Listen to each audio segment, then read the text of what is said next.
अस्सलाम वालेकुम। आप उसामा गाज़ी यूट्यूब चैनल देख रहे हैं।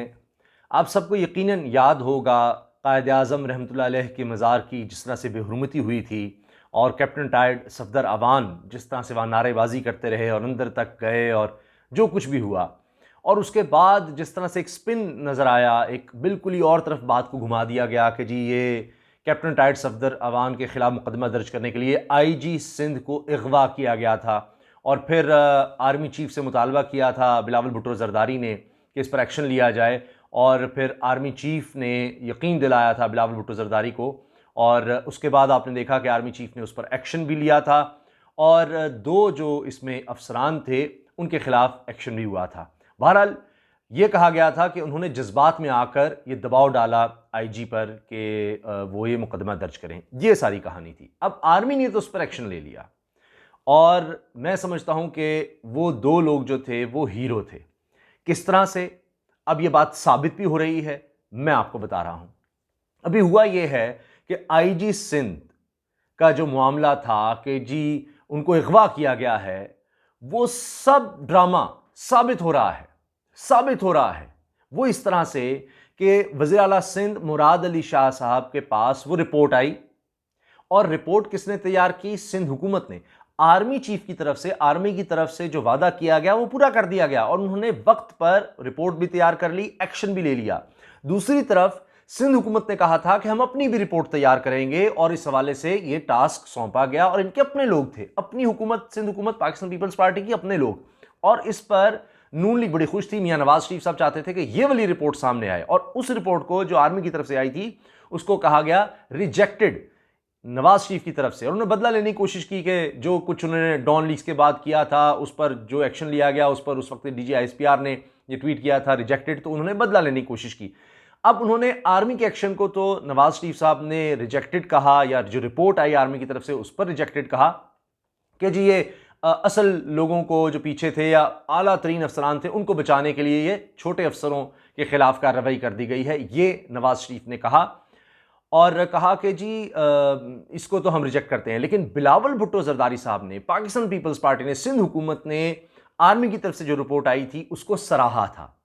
अब नवाज शरीफ साहब का सारा जो फोकस था वो ये था कि जो पाकिस्तान पीपल्स पार्टी की तरफ से, क्योंकि ये तो हमारे साथ हैं, इनकी तरफ से जो रिपोर्ट आएगी वो तो आर्मी के खिलाफ बड़ी होगी और उसमें पता नहीं क्या हो जाएगा, और नवाज शरीफ के, मरियम नवाज के हक में पता नहीं क्या हो जाएगा, कैप्टन टायर्ड सफदर के हवाले से पता नहीं क्या कुछ लिख दिया जाएगा कि किस तरह से इनके जो कमरे का दरवाज़ा था वो तोड़ा गया, होटल में किस तरह से गए लोग, वो उनमें कौन कौन मुलव्वस था, उसमें पुलिस नहीं, और ये थे वो थे, और पता नहीं क्या कुछ हो जाएगा।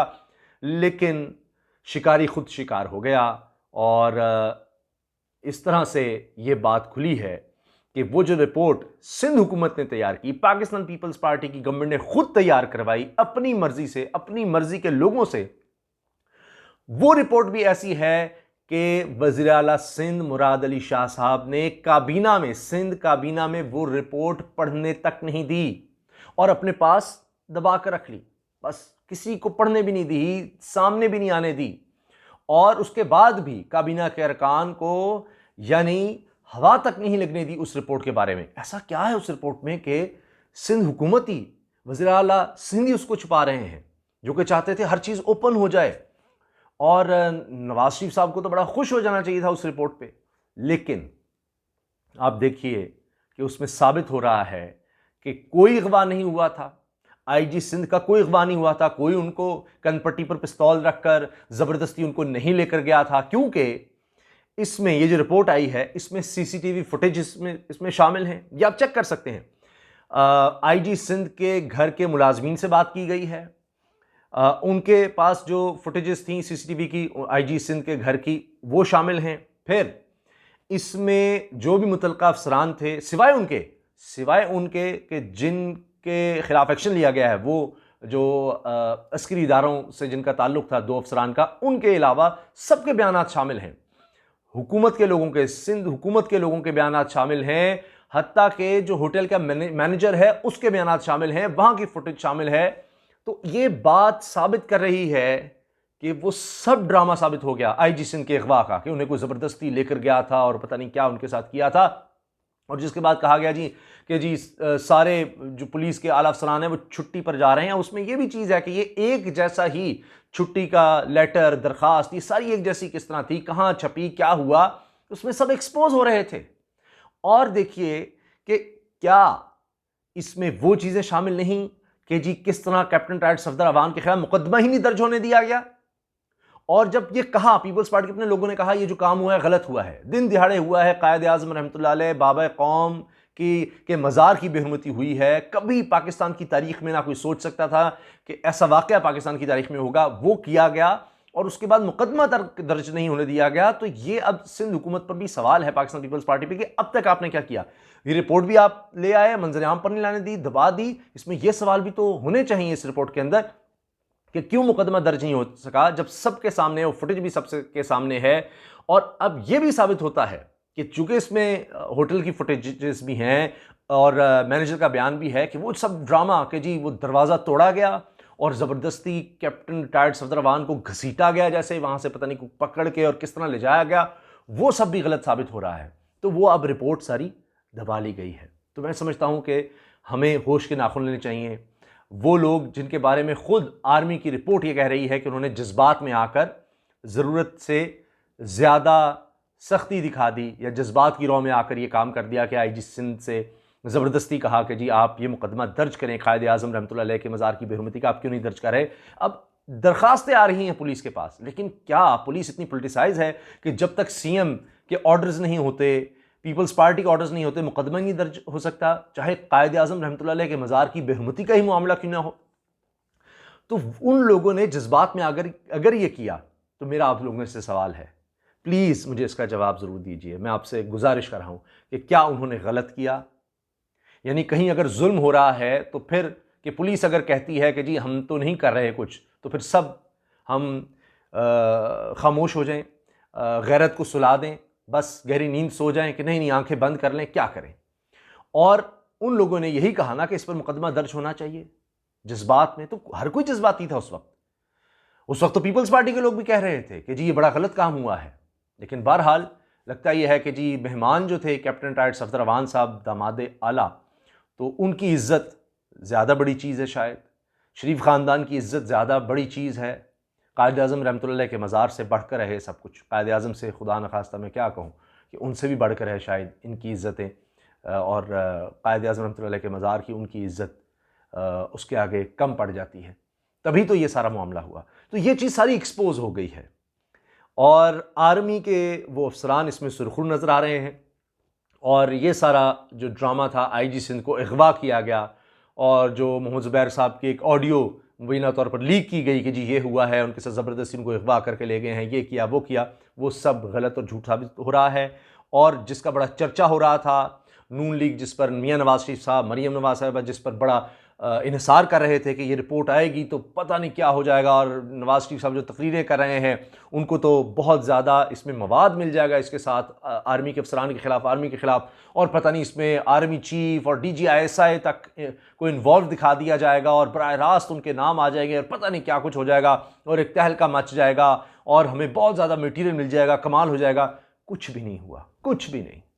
तो वो सब धड़ाम से सारा प्रोपेगेंडा गिर गया है, दफन हो गया है। और मैं ये अर्ज़ कर रहा हूँ कि ये इनकी अपनी सिंध हुकूमत की अपनी मर्जी की, अपने लोगों की वो सब रिपोर्ट्स हैं। लेकिन क्या किया जा सकता है कि CCTV फुटेज चीज़ को तो हिस्सा बनाना होगा, और वो सब फुटेजेस बता रही हैं कि हकीकत क्या है, असलियत क्या है, और बयानात सबके उसमें लिए गए हैं, मुलाजमीन के भी, हर किसी का जो जो इसमें इन्वॉल्व था सबका, सिवाय उन 2 अफसरान के। आप अंदाज़ा लगाइए। तो बहरहाल ये चीज़ सामने आ गई और ये हिस्सा है रिकॉर्ड का कि वज़ीर आला सिंध ने वो पढ़ने नहीं दी और वो सारी रिपोर्ट अपने पास रख ली और दबा ली है। और ये एक दिन ही गालिबन मुसलसल ये बात हुई है कि उन्होंने ये रिपोर्ट सामने नहीं आने दी या किसी को पढ़ने नहीं दी, बस रोक दिया। ये बात हो गई। अब मैं थोड़ा सा मुख्तसर अर्ज़ करना चाह रहा हूँ कि देखिए कि कई लोग बड़ा मजाक उड़ाते हैं और सोशल मीडिया पर भी, और हमारे बड़े जो दानिश्वर बनते हैं कि जी ये हाइब्रिड वॉर और ये ऐसे ही बातें हैं और ये पता नहीं लोगों को ऐसे ही डराने के लिए या एक बस एक फ़ज़ा बनाने के लिए कि जनाब बाहर से भी हमारे ख़िलाफ़ या फ़ौज के ख़िलाफ़ डिसइन्फॉर्मेशन मुल्क के ख़िलाफ़ फैलाई जाती है। मेरा ख्याल है अब उनको यकीन आ गया होगा, क्योंकि ये कोई पाकिस्तानी रिपोर्ट नहीं आई, ये EU डिसइंफो लैब की जो रिपोर्ट आई है, ब्रसल से आई है, यूरोप की तरफ से आई है कि किस तरह भारत पाकिस्तान को, पाकिस्तान के इदारों को बदनाम करने के लिए, पाकिस्तान के खिलाफ झूठी खबरें फैला रहा था। और उसके लिए 500 जाली मीडिया आउटलेट्स बनाई हुई थी। जो लोग, जो जर्नलिस्ट, जो ह्यूमन राइट्स एक्टिविस्ट दुनिया से चले गए, उनके नाम पर खबरें छापी जा रही थी। 500 से ज़्यादा इस तरह की वेबसाइट्स, मीडिया आउटलेट्स बनाई हुई थी। और कई तो जो हकीकत में है, यानी economist, EU observer, voice of America, उनके नाम से जाली अकाउंट्स बनाकर और जाली वेबसाइट्स बनाकर, जाली मीडिया आउटलेट्स बनाकर पाकिस्तान के खिलाफ खबरें छापी जा रही थी। और दो मेन चीज़ें नज़र आ रही थी पाकिस्तान के खिलाफ, कि पाकिस्तान में इक़लियतों को हुकूक हासिल नहीं है, ये चीज़। और दूसरा ये पाकिस्तान दहशतगर्दी है, पाकिस्तान में दहशतगर्दी है, पाकिस्तान दहशतगर्दी फैला रहा है, ये बातें। और मोदी सरकार और उनके हवाले से बड़ी अच्छी अच्छी बातें करना। इसमें भारत का अपना ANI मीडिया भी मुलव्वस है, वहां तक ये पहुंचती थी और फिर फैलाई जाती थी। और बाहर तकरीबन 95 ममालिक में नेटवर्क फैलाया गया था। और इससे पहले जब 265 वेबसाइट्स पकड़ी थी, ये बात भी इसमें शामिल है कि और 65 ममालिक से चलाई जा रही थी। और वो भी भारत की तरफ से ये सारा प्रोपेगेंडा हो रहा था। जब वो पकड़ी गई तो वो बंद करके कई उनमें से नए नाम से शामिल कर ली गई। ये सब कुछ इस रिपोर्ट में मौजूद है। और किस तरह इसका मकसद था, मेन टारगेट क्या था, अक़वाम मुत्तहिदा और यूरोपीय यूनियन में ज़हन साजी की जाए पाकिस्तान के खिलाफ। और वो लोग जो भारत के मुखालिफ हैं, वो मालिक, जिसमें चाइना भी शामिल है, तो पाकिस्तान और चाइना मेन टारगेट, असल टारगेट पाकिस्तान था और साथ चाइना। तो ब्रैकेट में चाइना का भी नाम आ रहा है। तो इससे वो CPEC, और यही बात इमरान खान साहब ने कही है, यही बात वज़ीर ख़ारजा शाह महमूद कुरैशी ने कही है, पाकिस्तान की दफ्तर ख़ारजा तर्जुमान ने कही है कि हम जो डॉसियर दे चुके हैं कि भारत दहशतगर्दी मुलव्वस है, पाकिस्तान के खिलाफ खित्ते में बदअमनी फैलाने के लिए काम कर रहा है, वो चीज़ें ये साबित हो गई हैं कि प्रोपेगेंडा किया जा रहा है, डिसइंफॉर्मेशन फैलाई जा रही है पूरी दुनिया में पाकिस्तान के खिलाफ। और ये देखिए, ये ऐसे नहीं कि पाकिस्तान दहशतगर्दी के खिलाफ लड़ने वाला मुल्क, सबसे ज़्यादा दहशतगर्दी का शिकार मुल्क जो लड़ता रहा, दहशतगर्दी का इसने खात्मा किया, उसी पर ये इल्ज़ामात लगे। इसके लिए कितना बड़ा नेटवर्क फैलाया गया था, क्या कुछ किया गया था, कितना पैसा लगाया गया, किस तरह बुलाया जाता था जाली लोगों को। और यानी कोई बात होती, यूरोपियन पार्लियामेंट के रुकन बना दिया जाता था और उनके नाम पर यूं ये आर्टिकल्स छपने और उनमें कोट होने। और यही आर्टिकल जो इतनी बड़ी ऑर्डिनेंस छापे हैं, वो पाकिस्तान के खिलाफ इस्तेमाल होते थे। अक़वाम मुत्तहिदा में भी, यूरोपीय यूनियन में भी उनको इन्फ्लुएंस करने के लिए ये सब हो रहा था। अभी भंडा फूट चुका है। और इसमें कहा गया है, ये EU डिसइंफो लैब, जिसने ये इंडियन क्रॉनिकल्स के नाम से ये सारी हकीकत छापी है, सबूतों के साथ पूरे ग्राफ्स दिखाए हैं, कहां से कौन क्या चला रहा था, किस तरह इसका मरकज भारत था, क्या कुछ हो रहा था।